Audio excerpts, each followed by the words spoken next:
Jadi kalau Anda pergi ke Mekah, umrah atau haji, yang belum mudah-mudahan disegerakan, kalau mati itu ada bulatan di atasnya tuh, sukun. Ini kan tempat pulang terakhir kan, logika sederhananya begini. Kalau kita ingin menempati tempat untuk pulang yang terbaik, sekarang sedang kita beraktivitas, berarti kita siapkan kan? Jadi Nabi memandangnya biasa. Karena sifat dunia itu ya kecil sekali gitu. Biasa. Yang Nabi khawatirkan itu adalah umat yang tak mampu memanage kekayaannya.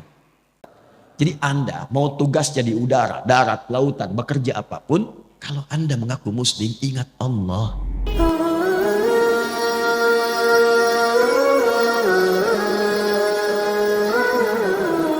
Sejak langit dan bumi diciptakan, desain kehidupan itu setahun 12 bulan.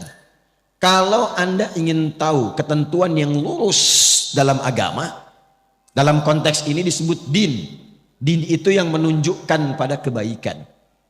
Din itu yang mengatur supaya tertata. Kenapa din itu dinamakan dengan din, kemudian disebut dengan Islam? Inna dina indallahil, seakan memberikan kesan Islam itu bukan cuma agama. Agama itu kan bahasa Sanskerta, tidak rusak kan? A-nya tidak, agama itu rusak, menjaga supaya tidak rusak. Nah, din itu maknanya lebih daripada itu. Kenapa disebut Islam? Ingin memberikan kesan ketika Anda mengaku muslim, agama Anda apa? Islam. Itu bukan sekedar nama. Tapi dengan Anda menjadi muslim, mengikuti tuntunan Islam, maka menjaga Anda supaya hidupnya tertata. Supaya terarah, hidup berkualitas. Makanya orang dulu masuk Islam itu hidupnya lebih berkualitas, lebih baik. Silahkan cek. Kalau dia penuntut ilmu, pasti ilmunya meningkat, jadi lebih pintar, bahkan jenius. Kalau dia pebisnis, pasti ketika masuk Islam, dia tidak akan pernah kaya. Pasti. Tapi akan menjadi pribadi yang kebangetan kayanya. Betul standar. Itu pebisnis muslim itu kalau dagang, nggak pernah balik modal. Selalu balik untung. Betul. Kenal Abdurrahman bin Auf?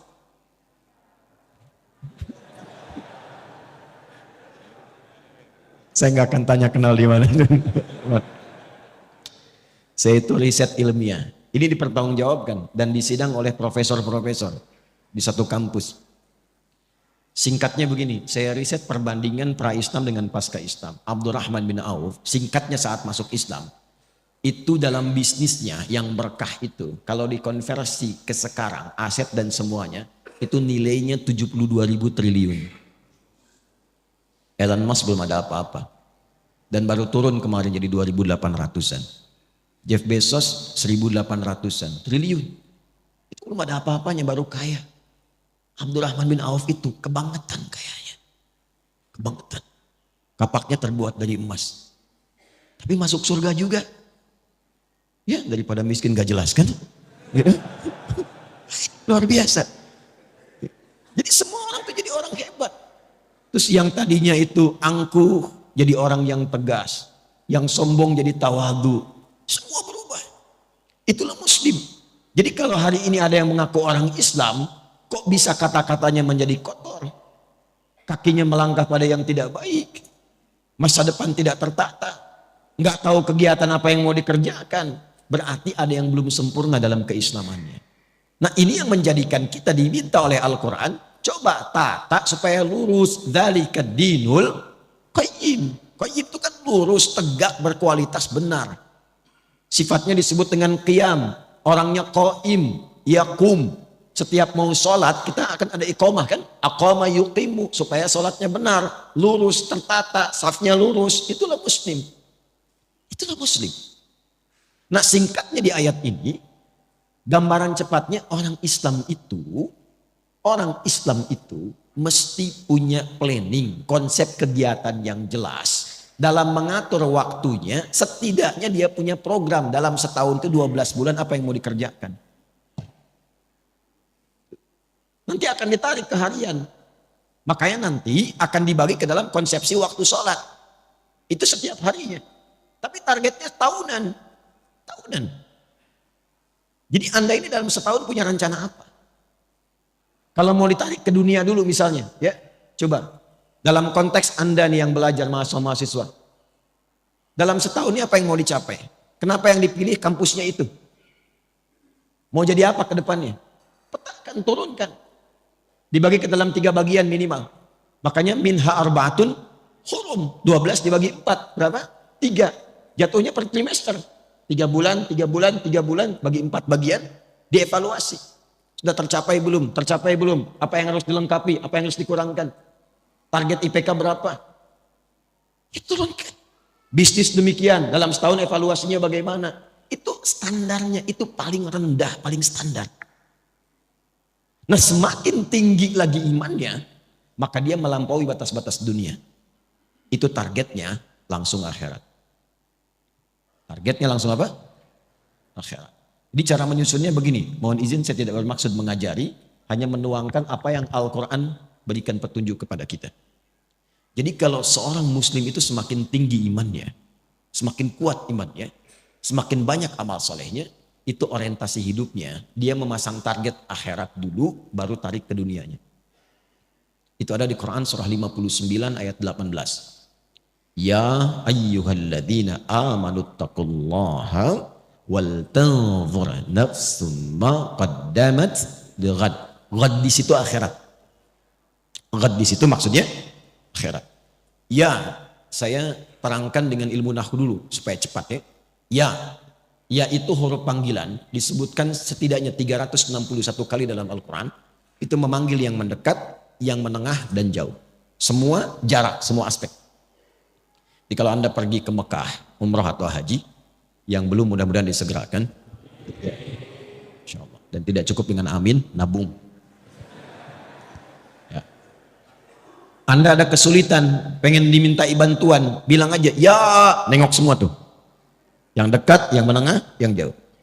Ayyuha disebutkan 150 kali dalam Al-Quran. Ayyunya munada untuk menguatkan informasi, haknya mengingatkan tanbih. Kemudian alladzina disebutkan 1080 kali dalam Al-Quran. Itu untuk memanggil semua tanpa kecuali, tanpa sekat. Mau laki-laki, perempuan, tua, muda, besar, kecil, melintasi status. Jadi Allah menginginkan semua hambanya tanpa kecuali. Yang punya jabatan, yang belum punya jabatan. Yang disebut kaya, yang disebut cukup, yang disebut ustadz atau jamaah. Allah nggak bedakan. Sepanjang engkau beriman, kata Allah, mesti punya visi hidup. Dan sepanjang engkau beriman, mesti ingat akhirat tempat pulang. Karena setiap kita pasti akan pulang. Setiap kita pulang. Gak ada yang nggak pulang. Karena hidup kita itu bukan di sini itu tugas. Pulangnya ke sini. Walal akhiratu khairul laka minal ula. Nanti ke sini. Ini bukan tempat kita di sini. Sadari itu, kita terus sedang bertugas. Fil ardi itu membawa misi. Pulangnya akhir. Makanya disebut di Quran dengan mayyit. Quran surah 39 ayat 30. Innaka mayyitun. Mayyit itu kalau pakai tasydid itu yang akan meninggal. Ya, yang akan wafat. Wafat itu gerbangnya. Artinya menjalani masuk gerbang itu untuk masuk ke tempat yang baru. Itu yang abadi. Sedikit-sedikit lompatnya. Ini ada mayit begini. Ada mayit. Itu beda. Kalau mayit pakai tasydid itu masih hidup. Tapi akan meninggal. Jelas? Yang akan meninggal. Apa yang menyebabkan dia kemudian meninggal? Ajal tiba. Quran surah 7 ayat 34. Walikulli ummatin ajal. Ketika ajal tiba, apa yang menjadikan kemudian dia wafat? Maut yang datang. Ini semua yang terkorelasi. Ketika datang maut, dia mengambil tasdidnya nih. Ini bukan ilmu takatik ya. Ini seakan ini rohnya ini diambil, maut. Siapa yang ditugaskan? Malakul maut. Quran surah 32 ayat 11. Qul yatawaffakum malakul mautil ladzi wukila bikum. Maut. Ketika ini diambil jadi sukun. Nah, kalau sudah mayitun meninggal. Kenapa pakai sukun? Sukun itu dari kata sakinah. Sakinah itu tenang. Usahakan kalau meninggal itu usahakan yang tenang. Yang nyaman, yang husnul khatimah. Ya ayyatuhan nafsul mutmainnah. Hei jiwa-jiwa yang tenang. Ya, makanya dulu orang Jepang saja waktu bikin film kartun itu dan ditulis dalam tadinya komik ya. Susuke Watanabe itu 96 pernah membuat komik namanya Dragon Ball itu. Yang kemudian difilmkan. Itu kalau Piccolo di Kamehameha sama Son Goku, kemudian mati, di atasnya ada bulatan kan? Pernah inget gak?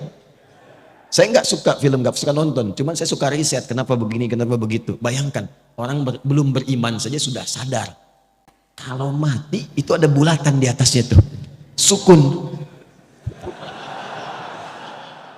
Semakin tinggi imannya dan dia sadar, ya ayyuhalladzina, pakai alladzina, kita ini akan wafat. Dipanggil oleh Allah imannya. Dipanggil, harus punya visi.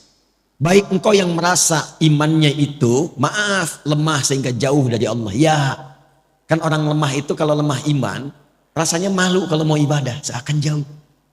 Ya kan? Mau ngaji malu, mau ke masjid malu gitu ya. Ada yang standar menengah. Standar. Ada yang kuat, saking kuatnya Masya Allah cepat.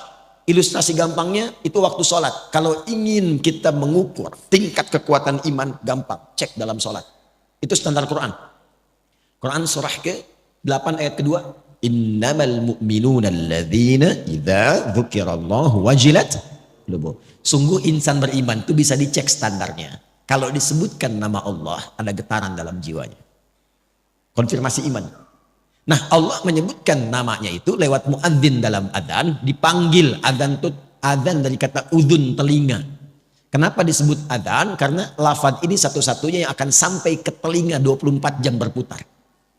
Diperdengarkan nama Allah setiap berganti waktu. Baru bangun disebutkan. Siang disebutkan, sore disebut, sampai malam. Untuk dilihat standar iman dalam sehari itu bagaimana kualitasnya. Karena kata Nabi, nanti ada yang yusbihu mu'mina wa yumsi kafira. Paginya kuat, sorenya lemah, bahkan ada yang kufur.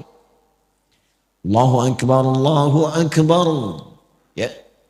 Kita ambil misalnya zuhur jam berapa? Subuh tadi jam berapa? 4.22 terjadi perbedaan pendapat. Ya kita ambil pas dekat komat lah 4.25 misalnya.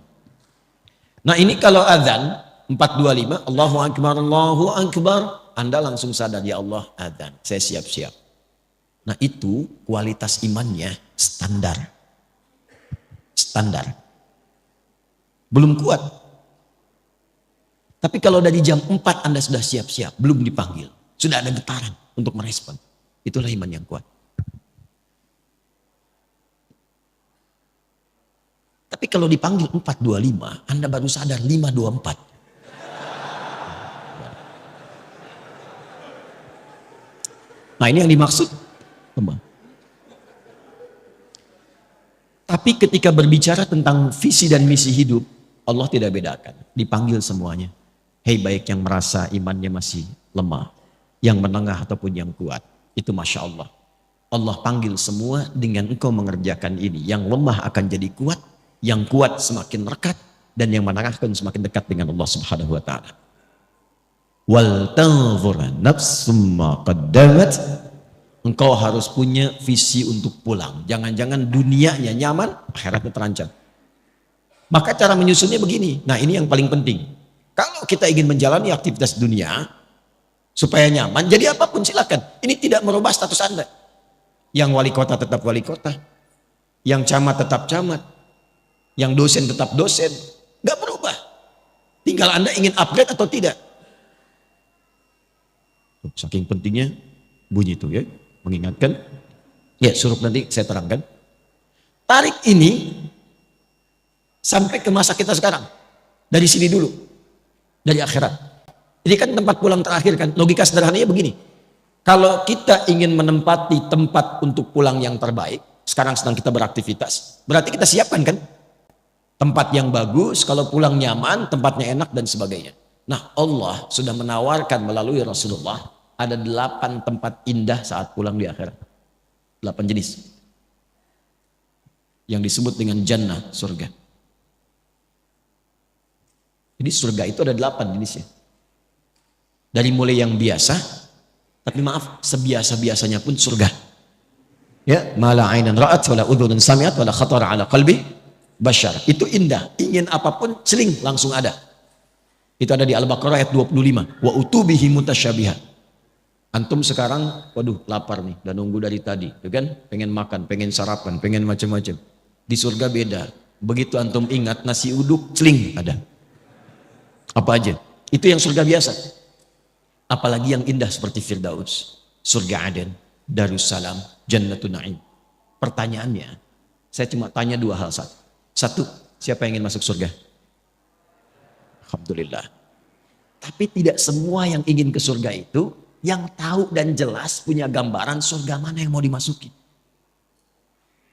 Ini antum nih yang kuliah, kalau nggak tahu apa yang mau dicapai, kampus mana yang mau dipilih? Mau jadi apa? Anda kalau nggak punya visi, untuk apa Anda bekerja beraktivitas, akan bingung apa yang mau dikerjakan, hasilnya apa yang mau diraih. Nah kita tarik dari atas, surganya mau yang mana? Supaya jelas, nanti dari situ muncul kurikulum, itulah yang dikerjakan selama hidup, itu aja terus, sampai wafat. Hidup itu kan gampang, cuma tinggal menunggu wafat saja. Setelah itu selesai kita mendapatkan apa yang disiapkan. Nah saya ingin cepat karena waktunya tinggal 15 menit lagi. Setelah itu kalau ada waktu kita diskusi supaya memberikan kesempatan Syuruk dan yang lainnya. Fokus baik-baik. Saya akan cepat dari 8 jenis surga ini kita sepakati dulu jamaah. Mau surga yang mana? Ya, gak apa-apa. Saya paham ya. Kalau kan selalu terjadi begitu, nggak ada masalah ya. Nggak ada masalah. Memang rumusnya begitu. Kalau kita mau pilih sesuatu, pilih yang tinggi. Sehingga nanti effortnya dari dalam diri kita itu semakin kuat ingin mencapai. Jadi kalau nggak nyampe, nyangkutnya masih deket-deket. IPK 4, target belajarnya itu kuat. Kalau nggak nyampe, nyangkutnya ya 3,9, 3,8. Jadi kalau mau target surga, targetkan yang tinggi. Sebab kalau yang biasa-biasa, yang penting ke surga ya nggak apa-apa. Kalau nggak nyampe, nyangkutnya di mana? Jadi Firdaus. Sudah? Oke, tarik ke sini. Tinggal keluarkan di Al-Quran kurikulum surga Firdaus. Tunggangi aktivitasnya di bumi. Dan alhamdulillahnya nggak pernah disebutkan dalam Quran hanya kiai, hanya ustadz, hanya habib, hanya tokoh, hanya ulama masuk surga ini. Tidak. Allah turunkan dalam bentuk sifat dan kegiatan kurikulum. Quran surah ke-23 ayat 1-9.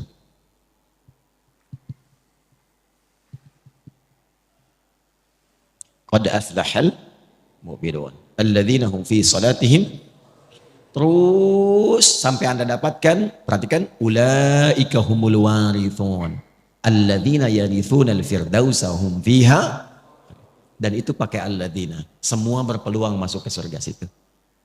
Bahasa bebasnya begini, ada calon penghuni surga Firdaus yang sedang beraktivitas dan berpetualang di bumi. Siapa mereka itu? Diturunkan sifat kurikulumnya. Satu, yang sholatnya khusyuk. Sholat khusyuk. Jadi bukan sekedar sholat. Surga biasa, yang penting sholat. Yang penting sholat. Surga Firdaus, sholatnya dinaikkan kualitasnya khusyuk. Anda bisa menjadi pejabat silahkan. Presiden, gubernur, bupati, wali kota, camat, lurah, RW, RT dan sebagainya silahkan. Tapi kalau pengen ke Firdaus, Anda mesti sholat. Ke surga Firdaus itu ditentukan bukan dengan jabatan dunia, tapi dengan kualifikasi ini. Dan sholatnya mesti khusyuk. Jelas di sini. Kemudian walladzina hum 'anil lagwi mu'ridun. Menata diri supaya bermanfaat. Yang tidak penting tidak dilakukan. Bicara yang penting. Yang nggak penting diam. Lihat yang penting-penting. Yang nggak penting nggak harus dilihat. Dengar yang penting-penting, yang tidak penting tidak harus didengar. Sampai ke ujung kaki. Nah, kalau sudah paham ini, tunggangi menjadi sifat kegiatan. Kalau sudah kita tunggangi sampai wafat, sabar sampai meninggal. Insya Allah, ini siap. Walladzina hum lizzakati fa'ilun. Dia pun bekerja, itu untuk mewujudkan targetnya ini, ke Firdaus. Jadi dia berusaha itu untuk mendapatkan harta, capaiannya bukan kaya. Makanya komen Nabi, dan ingat ya, kalau Nabi sudah komen itu, kita umatnya langsung like, share, and subscribe. Gak usah ditawar. Komen Nabi sederhana. Kata Nabi itu gini, au kama qala, kaya itu biasa bagi umatku. Jadi Nabi memandangnya biasa. Karena sifat dunia itu ya kecil sekali gitu. Biasa. Yang Nabi khawatirkan itu adalah umat yang tak mampu memanage kekayaannya. Nah, calon penghuni surga Firdaus ini, dia pun kalau berbisnis, berdagang, berusaha untuk kaya, bukan sekedar kaya, kayanya itu untuk beramal, lizakat, minimal untuk zakat.